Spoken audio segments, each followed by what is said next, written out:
prendre à partir du verset 1. Parce que cet appel à croître, à multiplier, la première fois qu'on le rencontre dans le livre de la Genèse, si vous avez commencé à lire la Bible en église avec nous, vous l'avez vu, c'est dans Genèse 1 et 2, quand Dieu parle à Adam et à Ève en leur disant, mais croissez et multipliez-vous sur toute la terre. Mais c'était avant la chute, avant que Adam et Ève désobéissent. Et dans Genèse 9, on arrive au moment où Noé sort de l'arche. Au moment où Noé sort avec sa famille, les quelques animaux qu'il a sauvés, et il est là pour un nouveau démarrage. Et au verset 1 de Genèse 9, il est dit, Dieu bénit Noé ainsi que ses fils, et il leur dit, soyez féconds, multipliez-vous et remplissez la terre. Et suivant les traductions, il est dit, croissez, multipliez-vous et remplissez la terre. Et quand Dieu le dit à Noé et à sa famille dans Genèse 9, ce premier verset, c'est une bénédiction qu'il est en train de donner. Il donne la bénédiction, il dit, hey les amis, croissez, multipliez-vous, remplissez la terre, devenez nombreux. Et il continue, et il dit, vous serez un sujet de crainte et de terreur pour tous les animaux, tout animal de la terre, pour tout oiseau du ciel, pour tout ce qui rampe sur le sol et pour tous les poissons de la mer. Ils sont livrés entre vos mains. Tout ce qui rampe et ce qui vit servira de nourriture. Je vous le donne comme je l'ai fait des végétaux. Pourtant, vous ne mangerez pas de la chair avec sa vie, c'est-à-dire avec son sang. Mais aussi, je réclamerai votre sang, c'est-à-dire votre vie. Je réclamerai tout animal et je réclamerai à chaque homme la vie de l'homme qui est son frère.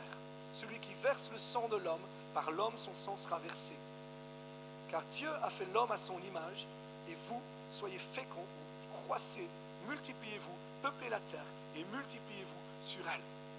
Et quand Dieu donne ce verset qu'on a pour cette année à Noé la deuxième fois et à sa famille, c'est plus une parole de bénédiction.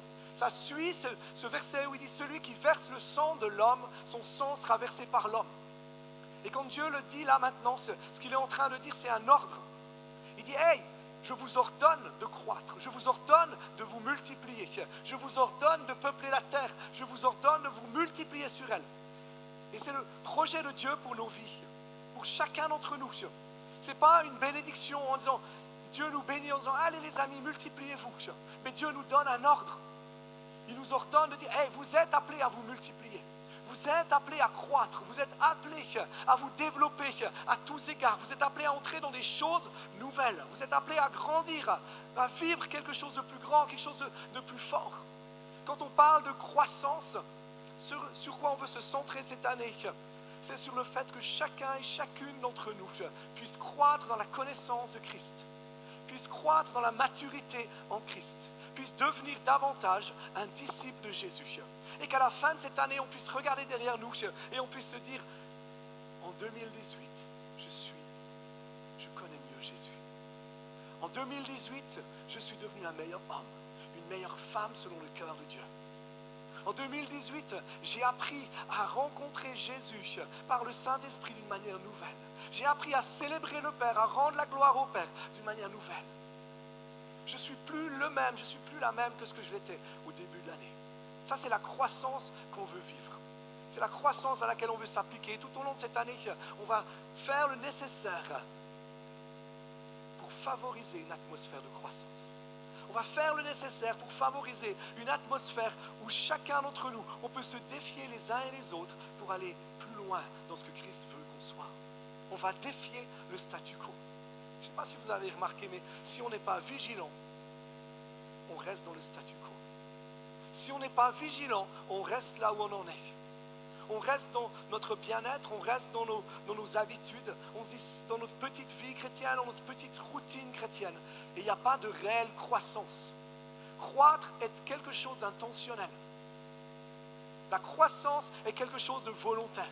La croissance est un choix. Ce n'est pas quelque chose qui se produit normalement et naturellement. C'est à nous de nous positionner de la bonne manière pour vivre la croissance. C'est à nous de faire le nécessaire pour grandir.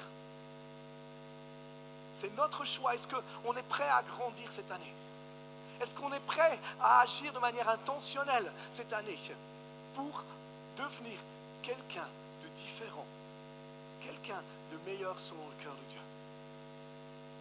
Et non seulement on veut croître, et ça c'est davantage centré sur nos vies, c'est davantage centré sur qui on est, mais ce qu'on désire c'est se multiplier. Ce qu'on désire, c'est voir la multiplication. Et quand on pense à la multiplication, automatiquement, on pense au fait d'avoir plus de monde. Ça, c'est une réalité. Mais quand on pense à la multiplication, ça sous-entend de dire que pour que la multiplication puisse se reproduire, et on est toujours dans le début du livre de la Genèse, et si on regarde au tout début de la Genèse, au Genèse 1, quand Dieu parle, le début du livre de la Genèse n'est pas une allégorie.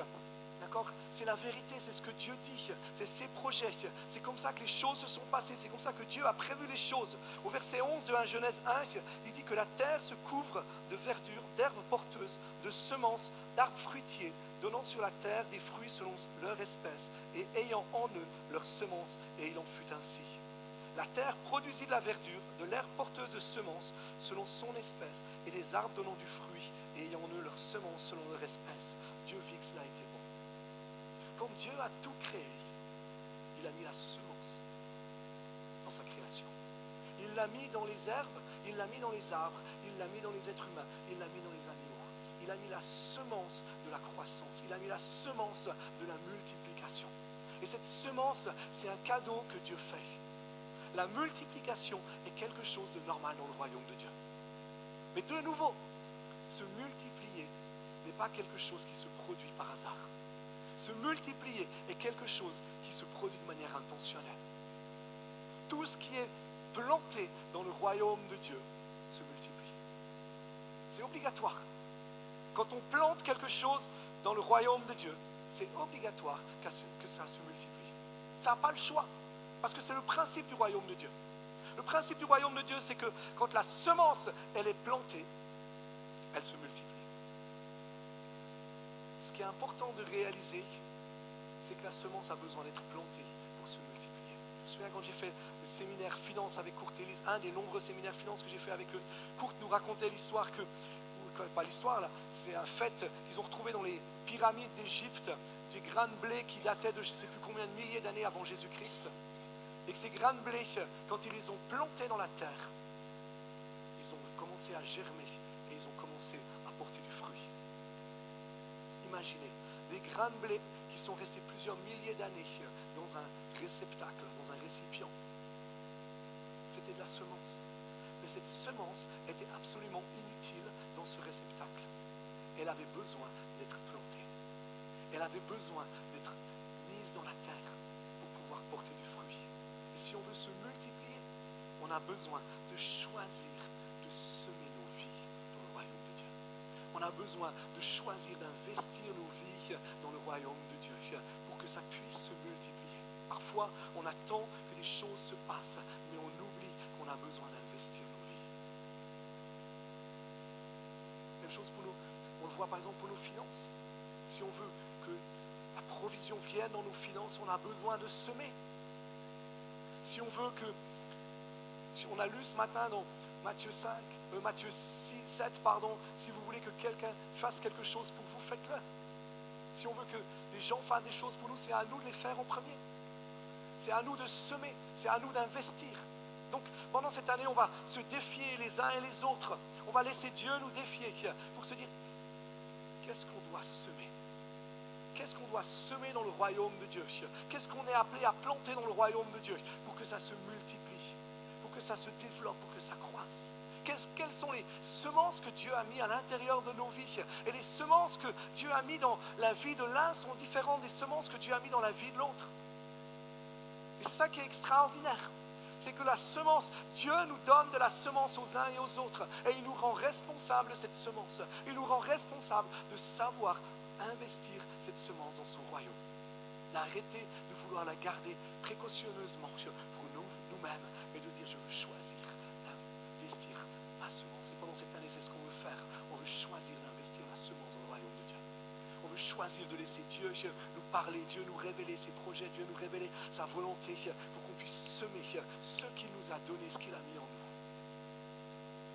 Une autre chose, quand on parle de multiplication, ce qui est intéressant, c'est que dans ce texte qu'on vient de lire de Genèse 1, il est dit que que ça se reproduit selon son espèce. Ça veut dire quoi? Si j'investis dans le royaume de Dieu ma vie, je vais, en tant que disciple, je vais faire des disciples. Se multiplier, c'est faire le choix de faire des disciples. Se multiplier, c'est faire le choix de dire que d'autres personnes vont nous suivre et vont devenir des disciples de Jésus à leur tour. Amen. Se multiplier pour nous en tant qu'Église, qu'est-ce que c'est? C'est pas avoir 150 membres à la fin de l'année. Même si je crois que ce serait une bonne chose et que je crois que Dieu veut le faire, et j'aime le dire, je crois qu'un jour ce lieu sera plein plusieurs fois par week-end, ou par semaine en tout cas. Je suis absolument convaincu. Mais la multiplication, quand le lieu sera plein plusieurs fois par semaine, ce ne sera pas la multiplication de l'Église. Ce sera la multiplication des disciples. Ce sera parce que chacun d'entre nous, on a choisi d'investir notre vie dans le royaume de Dieu et qu'on se sera multiplié. La multiplication de l'Église, elle va commencer de se produire quand nous, en tant qu'Église, on va implanter d'autres églises. L'espèce de l'Église, c'est quoi? Elle se reproduit en faisant des églises. Toi, tu te reproduis en faisant des disciples. Moi, je me reproduis en faisant des ministères. L'Église se reproduit en faisant des églises. C'est ça la multiplication, et je crois qu'on veut commencer de percevoir ces choses aussi au cours de cette année, de ce que Dieu veut faire, aussi saisir cette réalité, qu'on ne veut pas attendre que ce lieu soit plein pour commencer des nouvelles églises, mais on veut faire et suivre le chemin que Dieu a tracé pour nous, de se multiplier. J'aimerais qu'on puisse saisir cette réalité quand on pense de croissance et de multiplication, de se dire que le véritable succès de nos vies, et je crois qu'on a tous envie d'avoir du succès. Des gens qui vont voir Fabienne régulièrement parce qu'elle est coach professionnelle, parce qu'ils veulent que leur entreprise ait du succès. Non, c'est le but. Qui se multiplient, exactement. Mais le véritable succès, c'est la multiplication. Le véritable succès qu'on peut laisser derrière nous, ce n'est pas les grandes choses qu'on a accomplies. Ce n'est pas les grands biens qu'on a pu laisser derrière nous.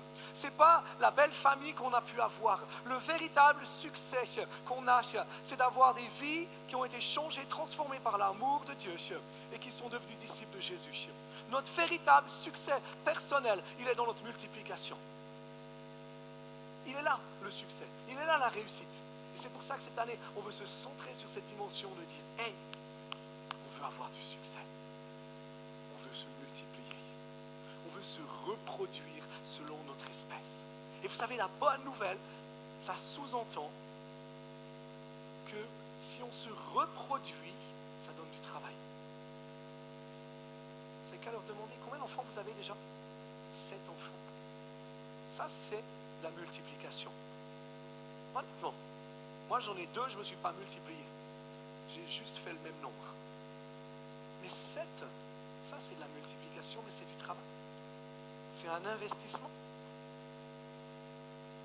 Choisir de dire je veux croître et me multiplier, c'est choisir de dire j'ai besoin de croître pour pouvoir me multiplier.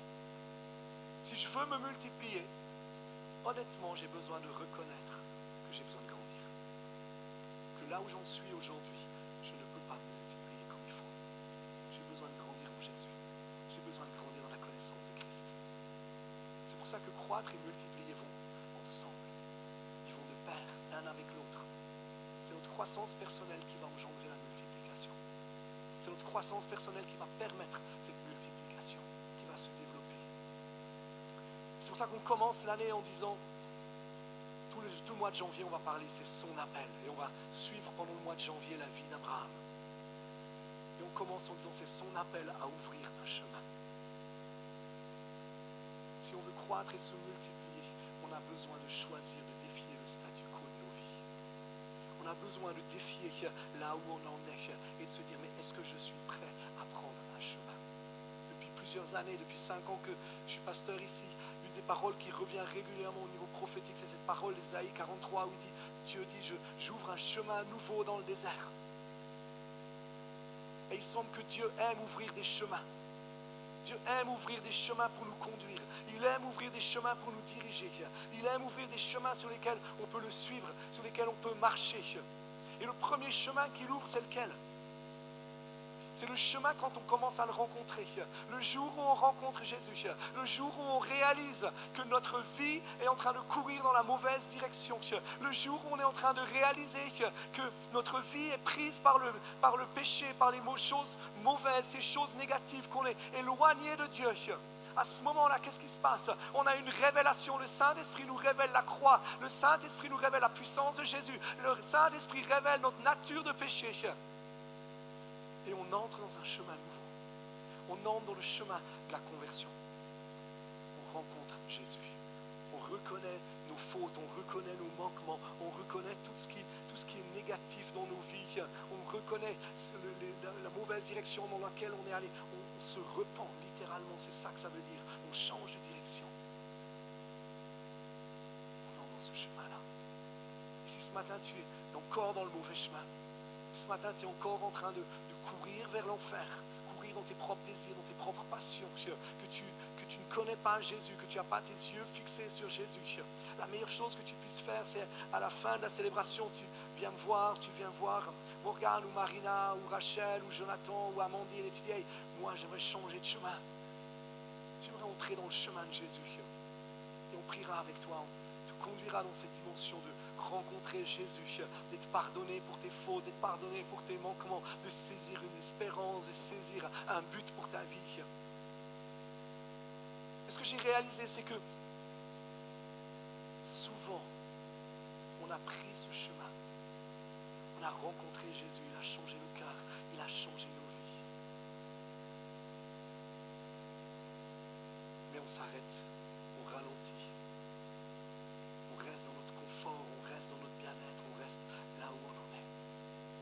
Et regardons ensemble dans Genèse 12.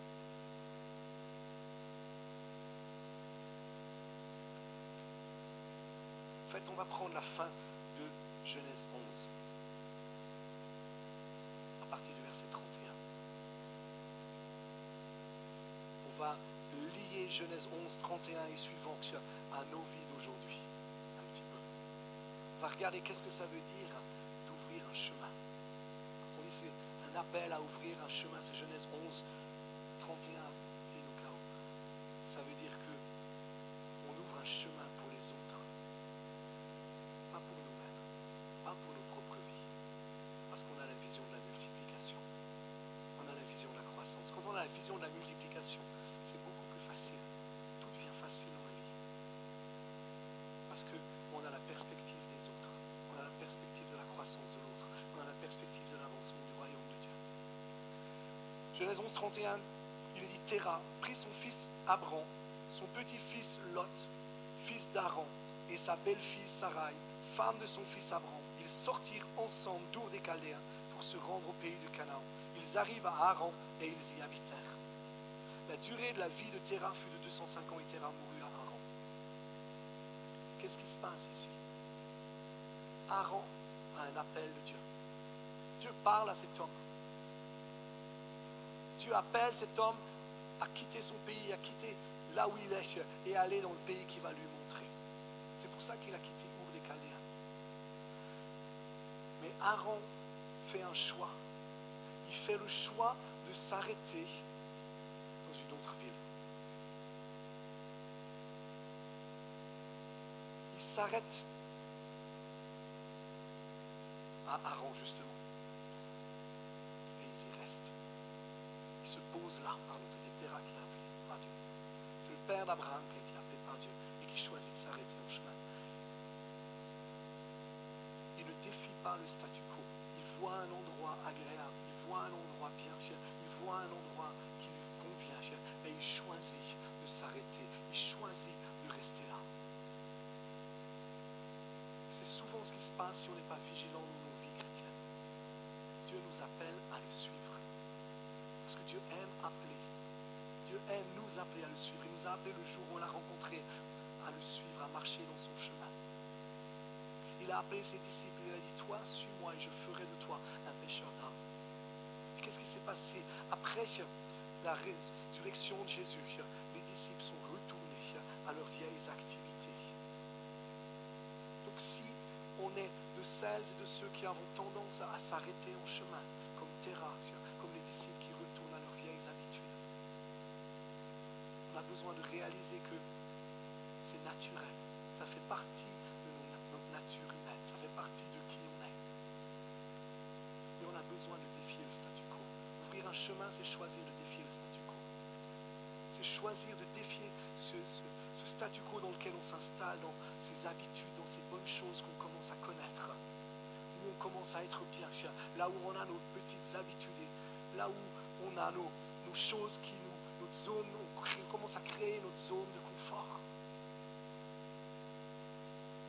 Ouvrir un chemin, c'est faire le choix de dire, je ne veux pas rester là où j'en suis.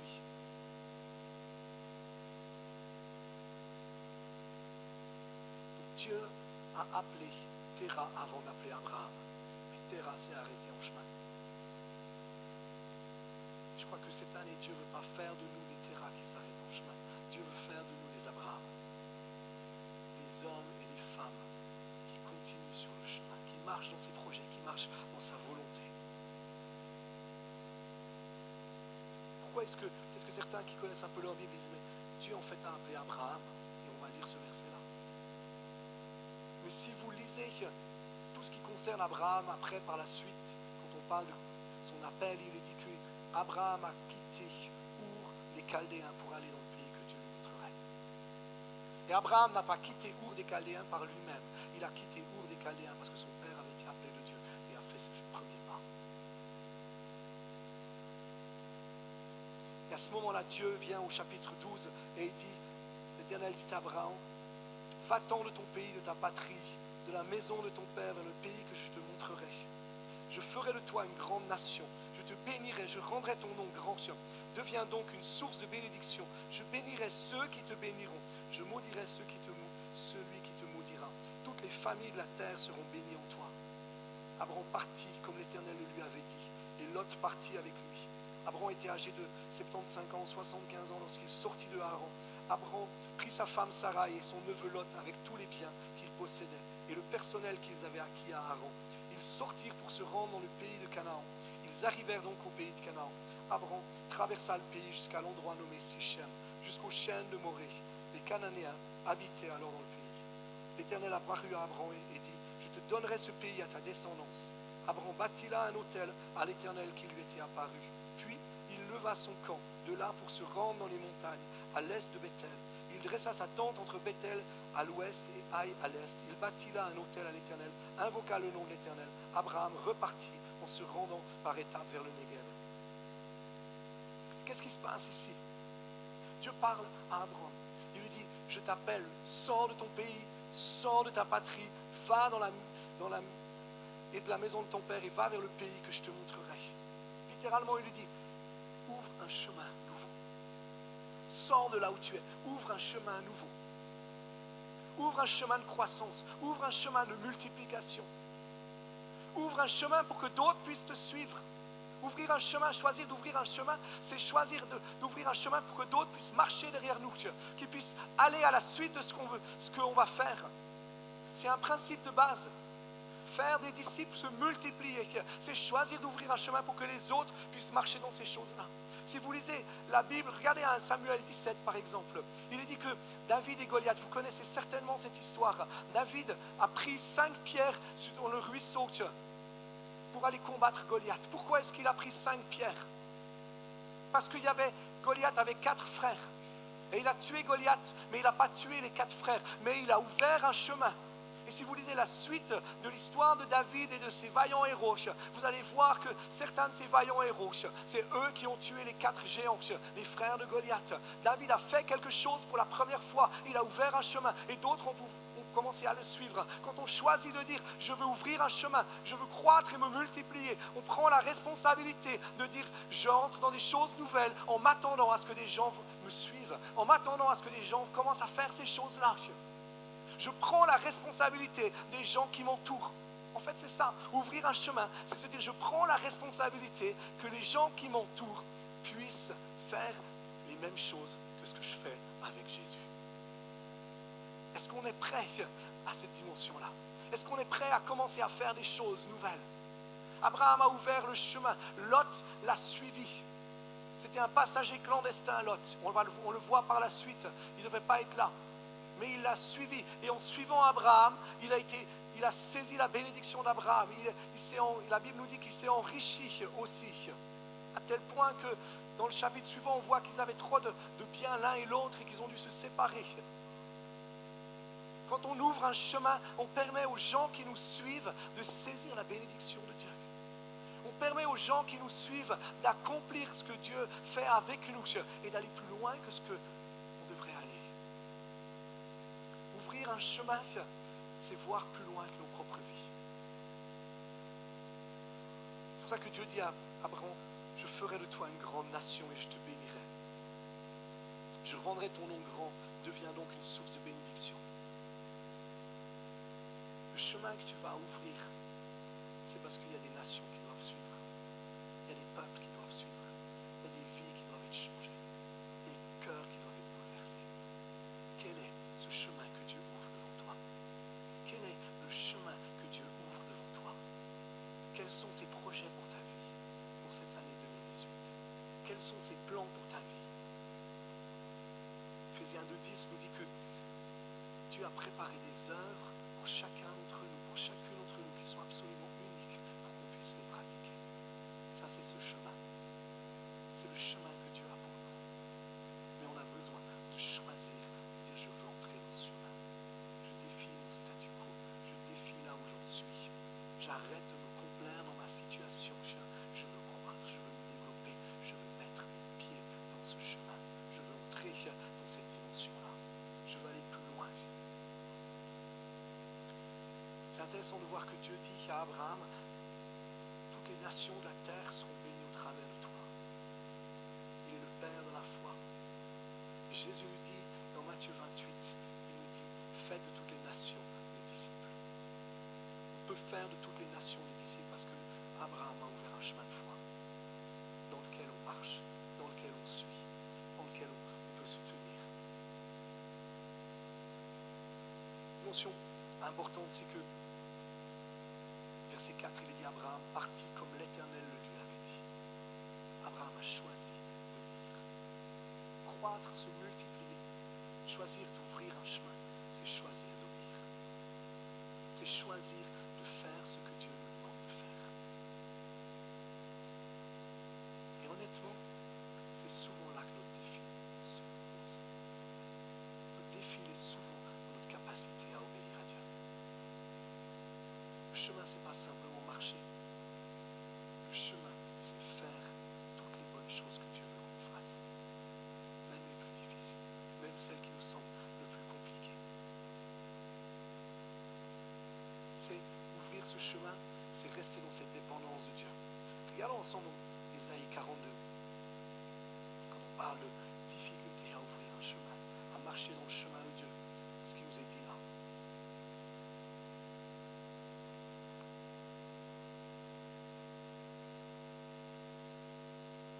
Verset 16, il est dit, je ferai marcher les aveugles sur un chemin qu'ils ne connaissaient pas. Je les conduirai par des sentiers qu'ils ignoraient.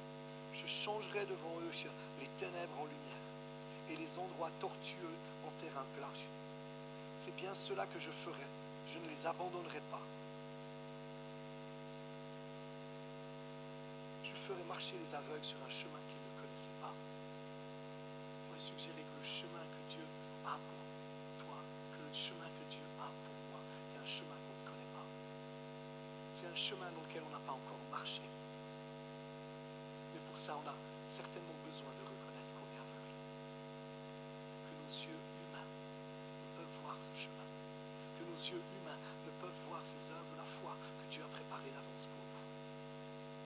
On a besoin, un aveugle dépend. À l'église à Thonon, on a un homme qui est aveugle. J'apprends beaucoup en le regardant. Il a une immense autonomie. Énorme l'autonomie qu'il peut avoir. Néanmoins, quand il est dans des endroits nouveaux, il a besoin soit de son chien, soit de sa canne. Mais le mieux, c'est d'avoir quelqu'un qui peut le prendre par le bras, qui peut marcher avec lui et qui le conduit sur le chemin. Des fois, on est comme ces aveugles. On se dit, je peux me débrouiller tout seul. je peux survivre tout seul. Mais on a besoin de dire, Seigneur, j'ai besoin que tu me conduises sur ton chemin. Je confesse que je suis aveugle. Je confesse que j'arrive pas à voir tes projets, j'arrive pas à voir tes choses. Qu'est-ce que ça va produire dans nos vies? Ça va produire ce choix d'aller regarder à Jésus. Ça va produire ces décisions, reconnaître notre aveuglement. C'est faire le choix de dire, j'ai besoin de toi, Jésus, je vais chercher ta présence. Si on veut marcher dans le chemin de Dieu, si on veut croître, si on veut se multiplier au cours de cette année, on a besoin de choisir, de chercher la présence de Dieu, de chercher le cœur de Dieu, d'investir du temps pour être avec lui, pour qu'il puisse nous conduire, pour qu'il puisse ouvrir les yeux de notre cœur, pour qu'on puisse voir ce que lui voit. C'est un investissement. Passer du temps avec Dieu, c'est un investissement qu'on a besoin de faire. Est-ce qu'on est prêt cette année à pouvoir dire, je veux investir du temps pour être avec Dieu, investir du temps pour chercher sa présence, pour écouter son cœur, pour que lui puisse me parler, que lui puisse me diriger, que lui puisse me conduire. Ça sous-entend, est-ce que je suis prêt à ce que mon oreille puisse être attentive à sa voix?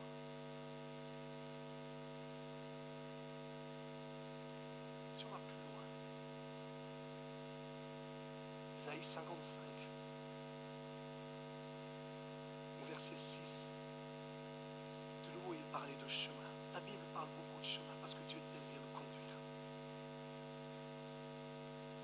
Et on va continuer dans cette dimension-là tout ce mois, cette dimension où Dieu nous conduit. On va parler de dépendance, on va parler de renoncer à l'idolâtrie, on va parler de sortir de nos zones de confort et on va être défié. Mais tout commence par le fait de choisir, de défier notre statu quo. Tout commence par le fait de choisir, de renoncer à accepter là où on en est et de dire, je veux mettre mes pieds dans ce chemin. Isaïe 55, 6, c'est de nouveau prophète qui nous dit, cherchez l'Éternel pendant qu'il se trouve. Invoquez-le tandis qu'il est prêt. Il est tellement prêt qu'il vit en nous. Il a tellement envie qu'on le rencontre qu'il est venu habiter dans nos cœurs par le Saint-Esprit. Que le méchant abandonne sa voie et l'homme de rien ses pensées, qu'il retourne à l'Éternel qui aura compassion de lui, à notre Dieu qui pardonne abondamment. Car mes pensées ne sont pas vos pensées, vos voies ou vos chemins ne sont pas mes chemins, oracle de l'Éternel. Autant les cieux sont élevés au-dessus de la terre, autant mes chemins sont élevés de vos chemins et mes pensées au-dessus de vos pensées. Et à la fin du chapitre, il est parlé de sortir dans la joie, d'être conduit dans la paix, de dire que les montagnes et les collines vont éclater en acclamation devant nous et tous les arbres de la campagne vont battre des mains. Au lieu des buissons s'élèvera le cyprès, au lieu de l'ortie croîtra la myrte. Le myrte, ce sera pour l'Éternel une renommée, un signe perpétuel qui ne sera pas retranché. Quand il est dit, le méchant abandonne sa voie et l'homme de rien ses pensées. C'est pas un verset qu'on n'aime pas tellement. Et on les aime tellement pas tellement que quand on les lit, on a tendance à penser que ça concerne ceux qui n'ont pas encore rencontré Jésus. Ça concerne les gens qui ne sont pas encore chrétiens, qui ne marchent pas encore réellement avec Jésus. Et à qui Dieu s'adresse? Il s'adresse au peuple d'Israël, à ce peuple qui connaît Dieu, qui a fait de l'Éternel son Dieu. Est-ce que ces paroles ne s'adressent pas aussi à nous de temps en temps? Est-ce que de temps en temps on n'est pas méchant? Pas qu'on a des mauvaises actions, mais qu'on est méchant parce qu'on marche dans nos projets. On marche dans notre chemin, dans le chemin qu'on a choisi, dans le chemin qu'on a décidé. Puis qu'on a dit, oh Seigneur, s'il te plaît, viens bénir mon chemin. Viens bénir ce que je fais. Viens bénir ce que j'ai décidé de faire.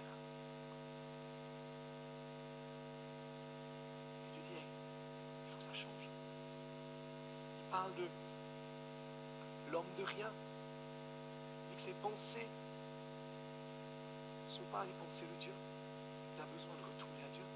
C'est-à-dire que quand nos pensées nous conduisent dans des choses qui ne sont pas les choses de Dieu, on est un homme, une femme de rien.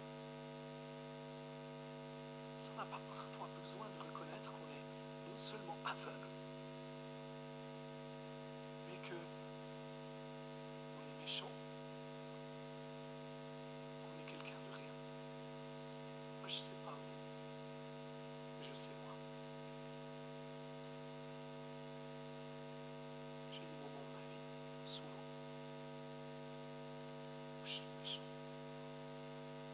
où je fais ce qui m'intéresse, en oubliant de demander à Dieu ce qui m'intéresse, où je fais même des bonnes choses, même des choses qui peuvent sembler glorifier Dieu, qui ne sont pas nécessairement ce que Dieu a demandé que je fasse. Et je suis méchant. Et j'ai besoin de me repentir.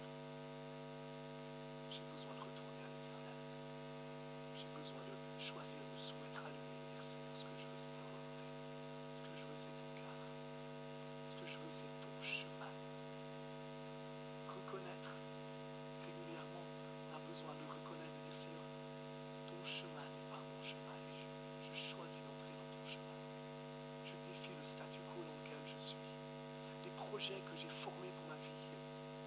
Je rencontre beaucoup de chrétiens qui forment des projets pour leur vie, mais qui ne sont pas nécessairement les projets que Dieu a formés pour leur vie.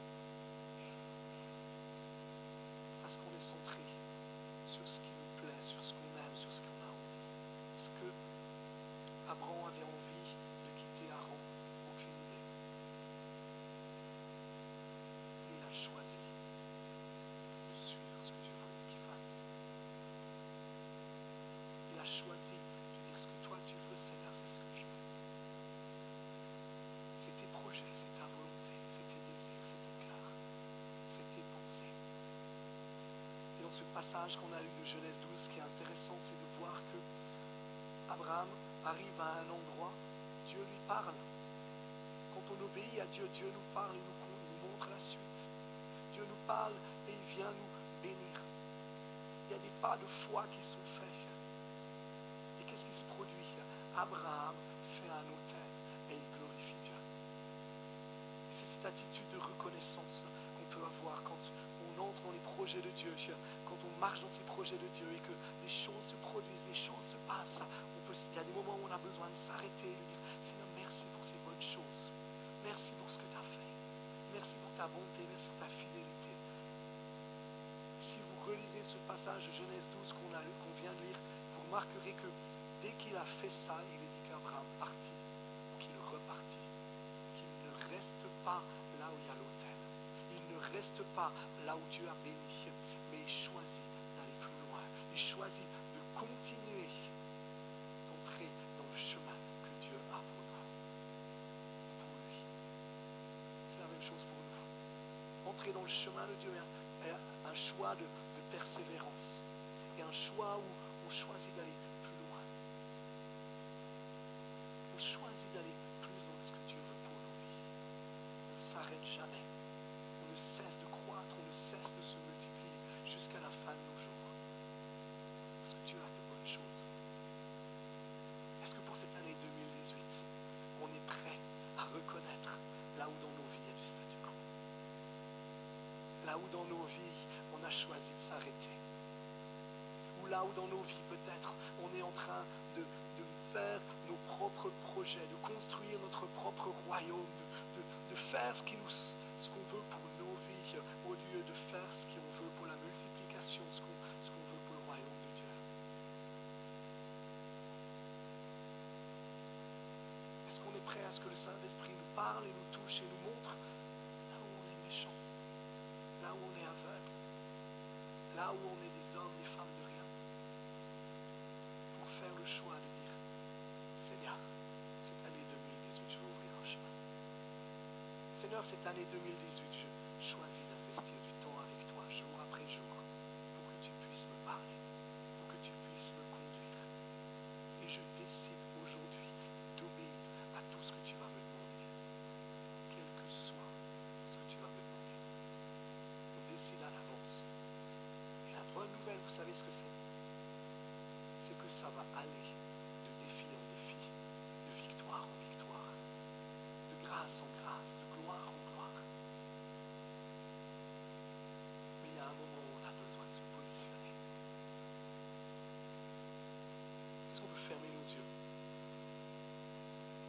laisser le Saint-Esprit nous parler. Peut-être que tu peux lui demander simplement, Seigneur, quel est le chemin que tu ouvres devant moi?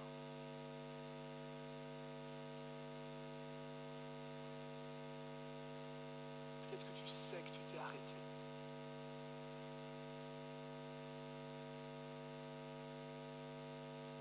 Tu sais que tu n'es pas à la bonne place. Tu étais à la bonne place avant. Dieu a bougé.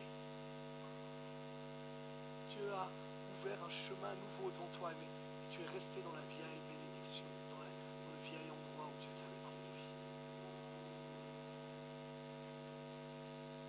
Tu t'es arrêté à Aaron. C'est le moment de choisir d'entrer plus loin dans ce chemin.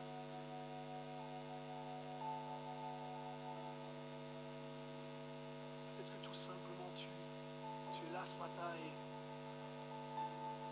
on parle de multiplication, d'ouvrir un chemin pour que d'autres puissent le vivre.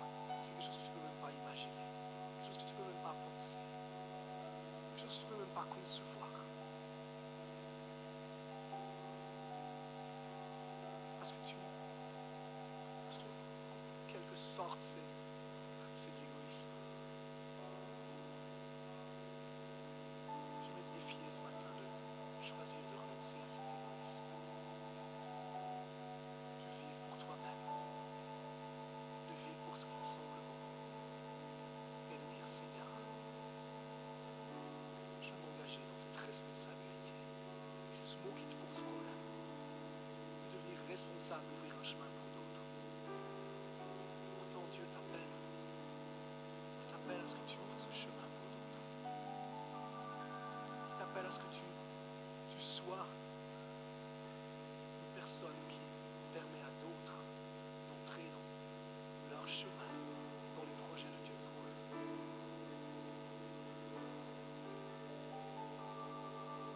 Peut-être qu'il y a simplement besoin de décider que je veux investir du temps avec Dieu tous les jours. Pas pour prier, pas pour lire ma Bible simplement, mais pour écouter sa voix. Pour écouter son cœur. Quel que soit ce que Dieu parle dans ton cœur ce matin, là où tu es, positionne-toi. Si tu as besoin de lui demander pardon, demande-lui pardon. Si tu as besoin de faire un choix de changement, fais un choix de changement. Si tu as besoin de te mettre à genoux pour signifier cela ou de te lever,